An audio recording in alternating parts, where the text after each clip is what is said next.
আল্লাহু আকবার। নারায়ে তাকবীর। ভাই বসে যায়, বসে। সিদ্দিকী সাহেবের আগমন, শুভেচ্ছা স্বাগতম, শুভেচ্ছা স্বাগতম। ধনটবাসীর পক্ষ থেকে নারায়ে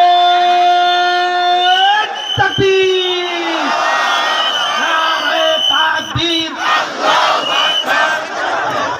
ধনটবাসীর পক্ষ থেকে আজকের মাহফিল সফল হোক, সফল হোক।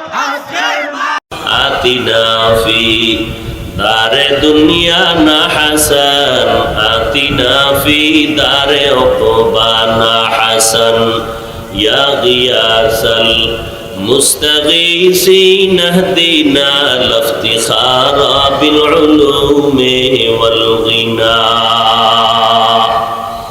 ইয়া ইবাদি, হে আমার প্রিয় বান্দা, আসমানকে আমার বলি নাই, কারণ আসমানটা আমার খেদমতের জন্য বানাই নাই। জমিন আমি বানাইয়াও কেন আমার বলি নাই, জমিন আমি আল্লাহর গোলামির জন্য বানাই নাই। তুমি মানুষটাকে কেন আমার বান্দা বলে সম্বোধন করলাম, কারণ আমি আল্লাহ ইনসান জাতিকে আমার ইবাদতের জন্য তৈরি করেছি। আমার গোলামি করবা, আসমান জমিন তোমার গোলামি করবে। তুমি আমার গোলামি করবা, পাহাড় পর্বত বাতাস তোমার গোলামি করবে। আমি আল্লাহ পাক রব্বুল আলামিন তোমাকে বড় মোহাব্বত করে আদর করে আমি আল্লাহ বানাইলাম। এত বিশাল আসমানটা বানাইছি, এক একটা আসমান 500 বছরের মোটা। এক একটা আসমান থেকে অন্য আসমানের মধ্যখানে মহাশূন্য 500 বছরের দূরত্ব। এই রকম 7টা আসমান বানাইছি, আবার এর মাঝখানে 7টা মহাশূন্য ফাঁকা। আবার এই পরিমাণ 7টা জমিন আল্লাহ আমি বানাইলাম। এত বিশাল আসমান জমিন আর বানানোর পর নজর করে দেখো রে গোলাম, এই আসমানগুলো যেইভাবে সেট করে দিলাম, একটু বিন্দু নড়াচড়াও করে না। নিচের থেকে কোনো খুঁটিও নাই, উপর থেকে কোনো রশির টানাও নাই। এমন সুন্দর করে আমি সৃষ্টি করেছি, এমন সুন্দর করে আসমান জমিন আমি সাজায় দিলাম। এত বিশাল আসমান 7টা, এত বিশাল জমিন আমি আল্লাহ বানাইতে গিয়া কতটুকু সময় নিছি জানো? ফি সিত্তাতি আইয়াম, মাত্র 6 দিন। আর তোমার মতো বান্দাটা নাপাক পানির থেকে মায়ের গর্ভে আমি আল্লাহ বানাইতে সময় নিলাম 6 মাসের উপরে। এত বিশাল আসমান জমিন বানাইতে সময় নিলাম মাত্র 6 দিন। আর তোমার মতো গোলাম আমি আল্লাহ মায়ের গর্ভে বানানোর ক্ষেত্রে সময় নিলাম 6 মাসের উপরে। কেন জানো রে বান্দা? আমি আল্লাহ তোমারে বড় আদর করে বানিয়েছি। ওয়ালাকাদ খালাকনাল ইনসানা মিন সুলালাতিন মিন তিন ثم جعلناه نطفة في قرار مكين ثم خلقنا النطفة علقة فخلقنا العلقة مضغة فخلقنا المضغة عظاما فكسونا العظام لحما ثم أنشأناه خلقا آخر فتبارك الله أحسن الخالقين।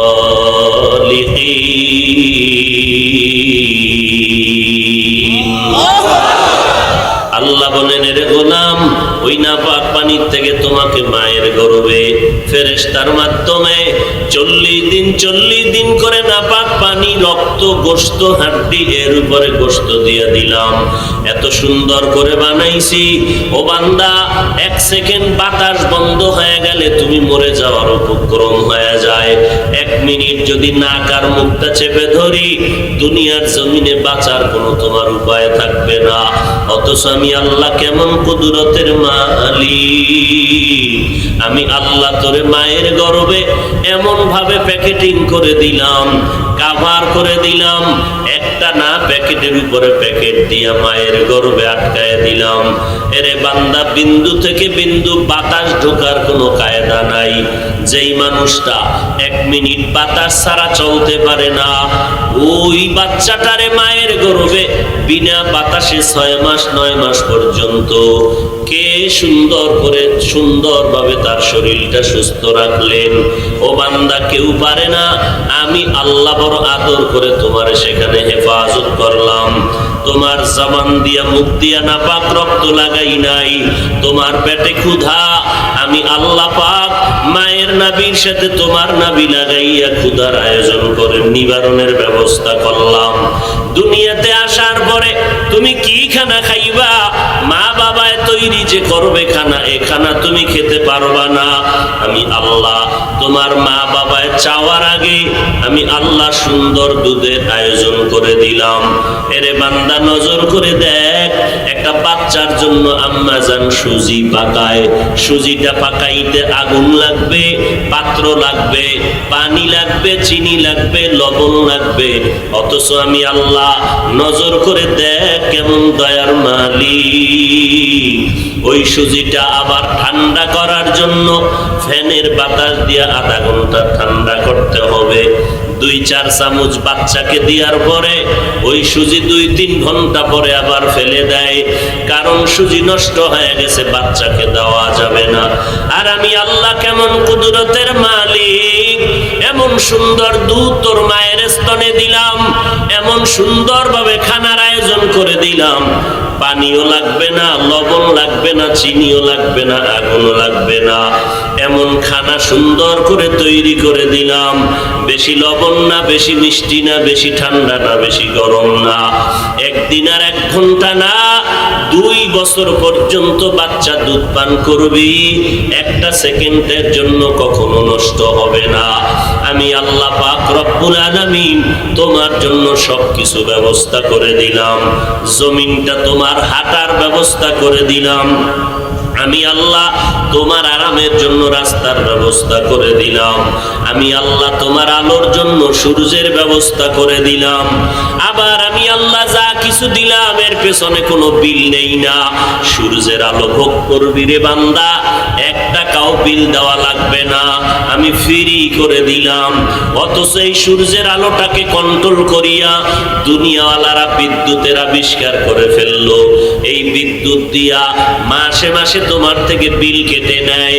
বিল যদি না দাও, বিদ্যুতের লাইন তোমার সংযোগ বিচ্ছিন্ন করে দেয়। এরে আল্লাহর গোলাম, এই জমিনটা কিনলা নিজের টাকা দিয়া, নিজের টাকায় ঘর উঠাইলা, আবার এই নিজের টাকার বাড়ির ট্যাক্স দেওয়া লাগে সরকারকে। ট্যাক্স না দিলে ঘরের মধ্যে তালা লাগায় দেয়। আমি আল্লাহ, আমার জমিনটা তুই কত বছর ব্যবহার করতেছো, 1টা টাকাও আমি ট্যাক্স চাইলাম না। এরে বান্দা, তোর আরামের জন্য পানির আয়োজন করলাম। দোকানে গিয়া যদি বলো 1 গ্লাস পানি দাও, বলবে কোনো গ্লাস নাই। 1 বোতল পানি নাও, 10 টাকা 5 টাকা টাকা দাও, টাকা ছাড়া পানি হবে না। ওরে বাবা, সরকারের পানি ব্যবহার করো, মাসে মাসে পানির বিল দিতে হয়। আল্লাহ বলেন, আমি কত আদর করে তোদেরকে বানাইয়া তোদের প্রয়োজনে পানি দিলাম, ফ্রি কোনো বিলের আয়োজন করলাম না। আমি যদি বিল চাইতাম, বান্দা 1 ঢোক পানিও পান করার শক্তি তোদের হতো না। আমি আল্লাহ বাতাসটা ফ্রি ভাবে দিয়া দিলাম। আজকে দেখো হসপিটালে রোগীর অক্সিজেন দরকার, মিটার দিয়া অক্সিজেন লাগায়, কম্পিউটারে মিনিটে মিনিটে বিল উঠে, এত মিনিট অক্সিজেন নিরা বিল দাও। আল্লাহ বলেন না, আমি আল্লাহ তোর জন্য এত সুন্দর বাতাস দিলাম, 1টা টাকাও বিলের আয়োজন করি নাই রে গোলাম। আমি আল্লাহ সব ফ্রি করে দিলাম, কারণ আমি আল্লাহ তোরে বড় আদর করে বানাইছি। মোহাব্বতের কারণে বান্দা সব ফ্রি পায় গেলি। আমি আল্লাহ তোমার জন্য পানি দিলাম ফ্রি, বাতাস দিলাম ফ্রি, জমিনটা দিলাম ফ্রি, পানি ব্যবস্থা করলাম ফ্রি, সূর্যের আলো চাঁদের আলো সব ফ্রি করে দিলাম।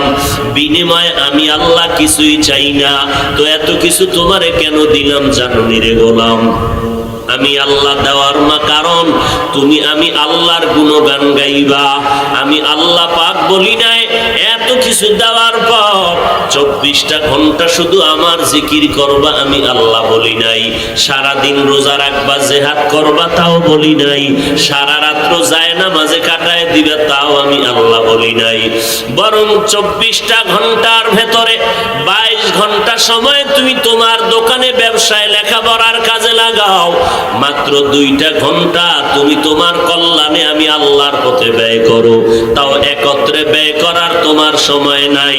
আমি আল্লাহ ভাগ ভাগ করে দিলাম। একত্রে 2 ঘন্টা দেওয়া লাগবে না রে গোলাম। ফজরের 4 রাকাত নামাজে 20 মিনিট দিয়া আবার তুমি তোমার দোকানে চলে যাও। জোহরের সময় 10 রাকাতে 20 মিনিট দাও, আবার তুমি তোমার লেখাপড়ায় চলে যাও। আবার আসরের 4 রাকাত নামাজে 20 মিনিট দিয়া তোমার দোকানে তুমি চলে যাও। আবার তুমি মাগরিবের 5 রাকাত নামাজে 20 মিনিট দিয়া আবার তুমি তোমার ব্যবসা প্রতিষ্ঠানে চলে যাও। এশার 9 রাকাত নামাজে 20 মিনিট দাও, এইবার তুমি তোমার ঘরে যাও। সন্তানের স্ত্রীকে সময় দাও, এরপরে তুমি আরামে ঘুমাইয়া যাও। ঘুমাইয়া যাওয়ার পরে আবার ফজরের সময় উঠিয়া ফজরের 4 রাকাত আদায় করো। আমি আল্লাহ তোমার এই ঘুমের সময়টাকেও বৃথা যেতে দেব না। ঘুমাইয়া যেই সময়টা কাটাইলা ওই সময়টাও আমি আল্লাহ নেকের পাল্লায় ওজন দিয়ে দিব। আমি আল্লাহ 22 ঘন্টা তোমারে ছেড়ে দিলাম। ব্যবসা করো, চাকরি করো, লেখাপড়া করো, বাধা নাই। শুধুমাত্র 5 বেলার নামাজে টোটাল 2টা ঘন্টা সময় তুমি ব্যয় করবা। আমি আল্লাহ তাও একত্রে দেই নাই। ফজরের সময় 20 মিনিট দিবা, আবার জোহরে 20 মিনিট, আবার আসরে 20 মিনিট, আবার মাগরিবে 20 মিনিট, চাই 20 মিনিট। এতটুকু সময়টা তোমার কল্যাণের জন্য দিবা। কিন্তু যেই নিমখার আমার গাদ্দার, আমি আল্লাহর এত নিয়ামত পাওয়ার পর আমি আল্লাহর মোহাব্বতে সময় দিবা না। আমি আল্লাহ তোমাকে তো আর এমনে ছেড়ে দিতে পারি না। আমি আল্লাহ পাক নবীর মাধ্যমে জানায় দিলাম, এত নিয়ামত দেওয়ার পরে আমি আল্লাহ পাকের হুকুম মতো যারা চলবা না, যারা আজান শুনিয়া মসজিদে যাইবা না, যারা কোরআন অনুযায়ী জীবন চালাইবা না, যারা নবীর আদর্শের মালাটা গলায় লাগাইবা না, আমি আল্লাহ তোমাদের জন্য আজরাইল পেছনে লাগায় দিলাম। যখন তোমার জানটা কবজ করবে তখন তুমি টের পাইবা কোন শাস্তির জাহান্নাম তোমার জন্য রেডি। আল্লাহর নবী ধরাকে সরা জ্ঞান মনে করে আজকে কত বড় বাহাদুর দাবি করো। মনে করো আমার টাকা আছে, নামাজ দরকার কি? আমার বাড়ি গাড়ি টাকা পয়সা ক্ষমতার অভাব নাই, আমার নামাজ পড়ার কি দরকার? পর্দা করার কি প্রয়োজন? আল্লাহ পাক বলেন, এ নবী জানায় দেন, যখন তোমার আমার জীবনটা চলে যাবে, এখন আমি চেয়ারে বসে আছি বক্তা, আপনারা মাঠে বসে আছেন শ্রোতা, আমি মসজিদের সামনে দাঁড়াইলাম ইমাম, আপনারা পেছনে দাঁড়াইলেন মুক্তাদি, আপনি চেম্বারে বসে চিকিৎসা করেন ডাক্তার, আমি আপনার সামনে বসলাম আমি রোগী। কিন্তু একবারও কি চিন্তা করে দেখছেন যখন চক্ষুটা বন্ধ হয়ে যাবে, আজরাইল জীবনটা নিয়ে যাবে, ওই দিন কে বক্তা, কে শ্রোতা, কে ইমাম, কে মুক্তাদি, কে মাওলানা, কে মুফতি সাহেব, কে কোটিপতি, কে গরিব, কে চেয়ারম্যান, কে মেম্বার, কে বক্তা, কে শ্রোতা, কোনো ভেদাভেদ নাই। আমাকে যেমন 3টা সাদা কাপড়ের প্যাকেট বানানো হবে, আপনাদেরকেও 3টা সাদা কাপড়ের প্যাকেটের ভেতরে নেওয়া হবে। জানাজার নিয়ম কানুন আপনার আমার এক। এরে আল্লাহর গোলাম, ওই কবরের সাইজ হবে আপনার আমার এক। ওই কবরে রাখিয়া সবাই মাটি দিয়া চলে যাবে। ওই অন্ধকার কবরে এখন আমার কেউ নাই। আমি এখন ডানে বামে দেখি কত বন্ধু বান্ধব, ভক্ত বৃন্দের অভাব নাই। কিন্তু যখন আমার মরণ হবে, কবরের পথে যখন চলে যাব, তখন আমার কোনো আপন কেউ থাকবে না। আল্লাহর নবী বলেন, ওই কবরে 2 জন ফেরেশতা 3টা প্রশ্ন করার জন্য হাজির হবে। আমাকেও যেই প্রশ্ন করবে, আপনাদেরকেও সে প্রশ্ন করা হবে। 1 নম্বরে রবের পরিচয় দাও, 2 নম্বরে ধর্মের পরিচয় দাও, 3 নম্বর রহমাতুল লিল আলামিনের পরিচয় দাও। এরে বান্দা, তুমি কয় টাকা বাসার মালিক কোনো প্রশ্ন হবে না, তুমি কোন দলের নেতা তাও কোনো প্রশ্ন হবে না। প্রশ্ন আমাকে যা করবে আপনাদেরকেও সেই প্রশ্ন করবে। রবের পরিচয় দাও, ধর্মের পরিচয় দাও, রাহমাতুল লিল আলামিনের পরিচয় দাও। এই প্রশ্ন যখন করা হবে, নবী বলেন যারা প্রশ্নের জবাব দিবে তাদের কবর হবে রওজাতুম মির রিয়াজিল জান্নাহ, আর যারা প্রশ্নের জবাব দিতে পারবে না তাদের কবর হবে হুফরাতুম মিন হুফারিন নার। কারা জবাব দিতে পারবে আর কারা পারবে না? নবীজি বলেন দুনিয়াতে যারা রবের গোলামি করে যাবে, কবরে গিয়ে তারা জবাব দিবে রব্বি আল্লাহ, আমার রব একমাত্র আল্লাহ। দুনিয়াতে যারা ইসলাম মেনে চলবে, কবরে গিয়া জবাব দিবে দীনিয়াল ইসলাম, আমার ধর্মের নাম ইসলাম। দুনিয়াতে যারা নবীর সুন্নতের আমল করে চলবে, আঙ্গুলের নখগুলো কেমনে রাখবেন সেখানেও নবীর সুন্নত যারা মেনে চলবে, মাথার চুলগুলো কেমনে রাখবেন সেখানেও নবীর সুন্নত যারা মেনে চলবে, জুতা দুইটা কেমনে পায়ে পরবেন আর খুলবেন সেখানেও নবীর সুন্নত, পোশাকটা কেমনে গায়ে পরবেন খুলবেন সেখানেও নবীর সুন্নত, মসজিদে কেমনে ঢুকবেন আর বের হবেন সেখানেও সুন্নত, বাথরুমে কেমন করে ঢুকবেন আর বের হবেন সেখানেও নবীর সুন্নত যারা মানবে, নবীরে দেখাইয়া বলবে ও কবরের মাইয়ে চিনুনি নবীকে। নবীর যারা সুন্নতের আমলওয়ালা আশিক, দেখা মাত্র নবীরে চিনে ফেলবে আর বলবে ইনি তো আমাদের মায়ার নবী। যেই নবীকে না দেখে টুপি পরলাম, দাড়ি রাখলাম, নবীর মোহাব্বতে ওলামায়ে কেরামের বয়ান শুনিয়ে নবীর আদর্শের মালা গলায় লাগাইলাম, মদিনার নবী বলেন সাথে সাথে আল্লাহ গায়বী আওয়াজ দিয়া বলবেন ও ফেরেশতা আমার বান্দাকে আর কষ্ট দিও না, কোনো জিজ্ঞাসাবাদ করিও না, আমার বান্দা এখন আরামে ঘুমাবে, তাড়াতাড়ি বেহেশতের বিছানা কবরের ভেতরে দাও, জান্নাতের সাথে রাস্তা খুলে দাও, 3.5 হাত কবরটা বড় পালাখানা বানাইয়া দাও। এরা আমার আদরের বান্দা, আমি আল্লাহ এদেরকে বড় আদর করে বানিয়েছি। এই বান্দা দুনিয়াতে আরামে খেতে পারে নাই, ঘুমাইতে পারে নাই, রাতের গভীরে যখন সবাই ঘুমায়া যাইতো, আমার এই গোলামটা উঠিয়া ওযু বানাইয়া যায় নামাজে কান্না করত, আমি আল্লাহ পাক তার কান্নার বরকতে খুশি হয়ে যাইতাম। এখনই বান্দাকে বিছানা দিয়া দাও, বান্দা আরামে ঘুমাবে কিয়ামত পর্যন্ত। আল্লাহর নবী আফসোস করে বলেন যারা দুনিয়াতে রবের গোলামি করে না, নবীর সুন্নাত মানে না, ওলামায়ে কেরামের সম্মান করে না, ইসলাম অনুযায়ী চলে না, এরা যখন কবরে যাবে তওবা না করে গুনাহগার হইয়া, আল্লাহর নবী বলেন এদেরকেও 3টা প্রশ্ন করা হবে, রবের পরিচয় দাও, ধর্মের পরিচয় দাও, রাহমাতুল লিল আলামিনের পরিচয় দাও। দুনিয়াতে যারা রবের গোলামি করবে না, এরা ওখানে গিয়ে জবাব দিবে হা হা লা আদরি, আফসুস আফসুস আমি কিছুই জানি না। এইভাবে করে একটা প্রশ্নের জবাবও দিতে পারবে না। আল্লাহর নবী বলেন আমার আল্লাহ তখন রাগান্বিত হইয়া কুদরতের আওয়াজ দিয়া বলবেন এরে কবরের ফেরেশতা, এই নাফরমান গুনাহগারকে আর কোনো সময় দেওয়া হবে না, সুযোগ দেওয়া হবে না।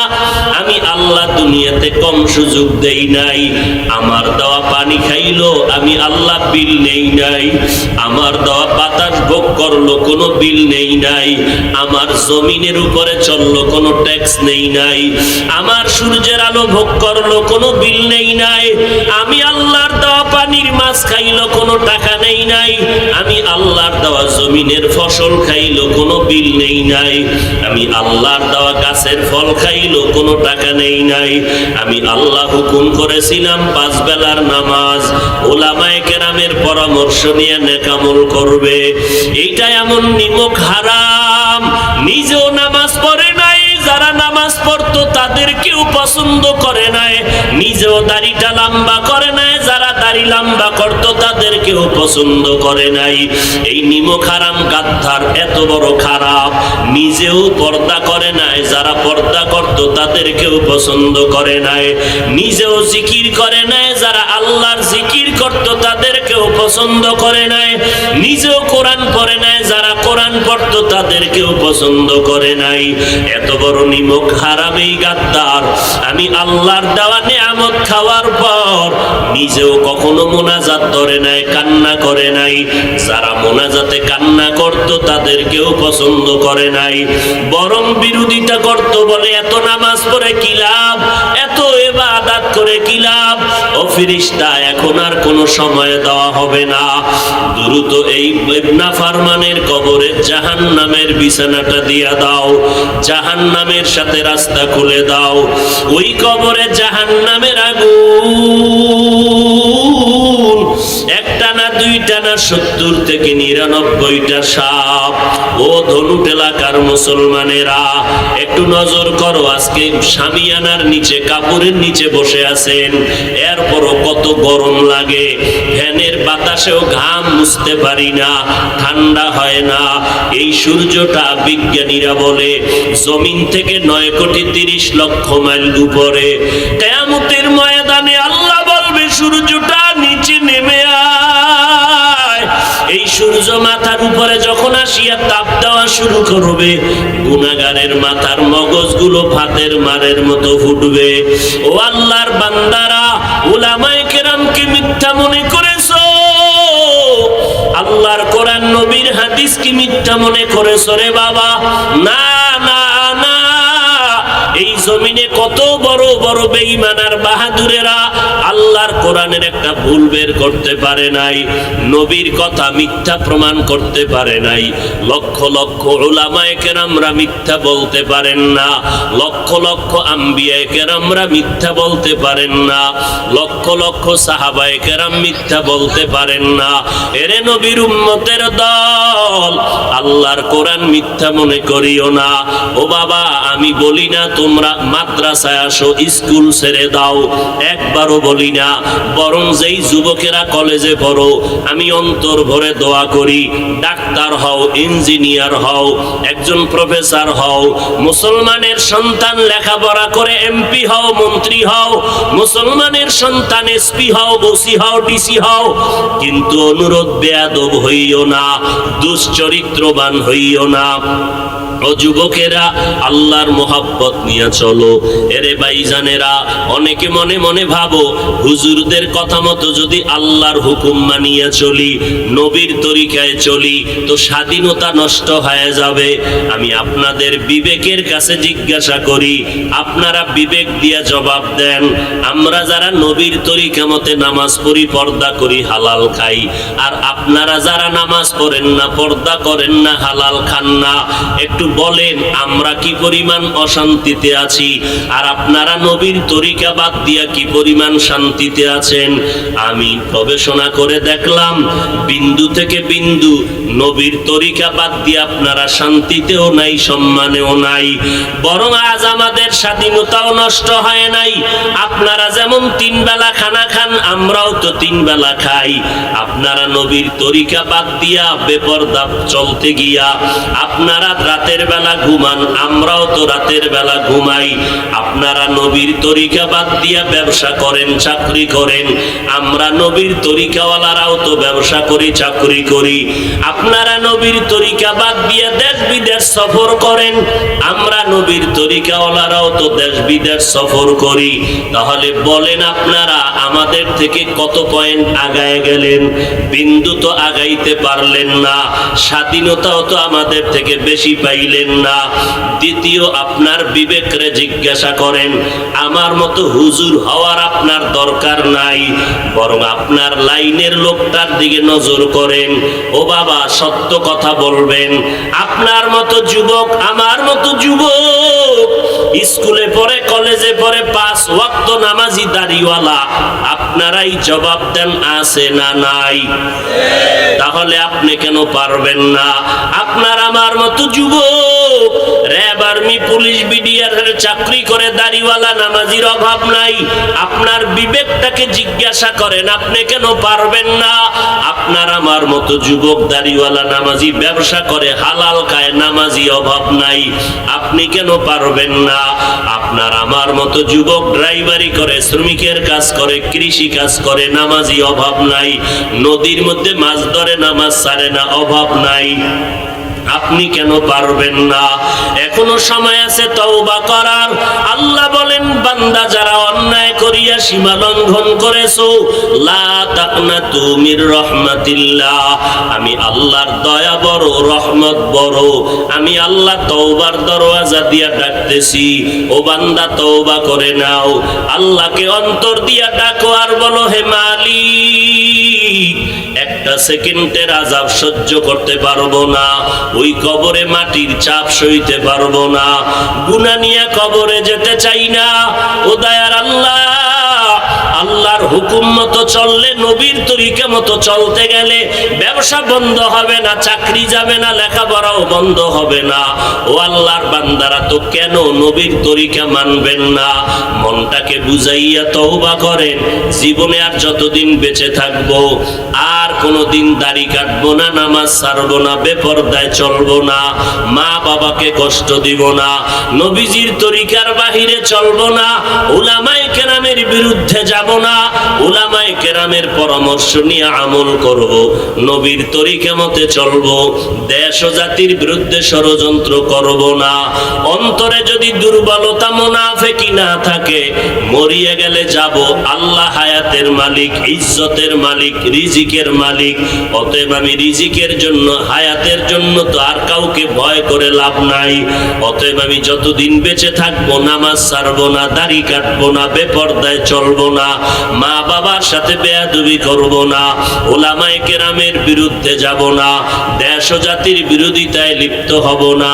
তওবা করার যদি নিয়ত হয়, মুনাফিকি যদি না থাকে, খাঁটি তওবার নিয়ত যাদের অন্তরে আছে, তারা খাঁটি মুহাব্বতের নিয়তে দুটো হাত আল্লাহকে দেখাইয়া দেন, আয় আল্লাহ তওবা কবুল করে নেন।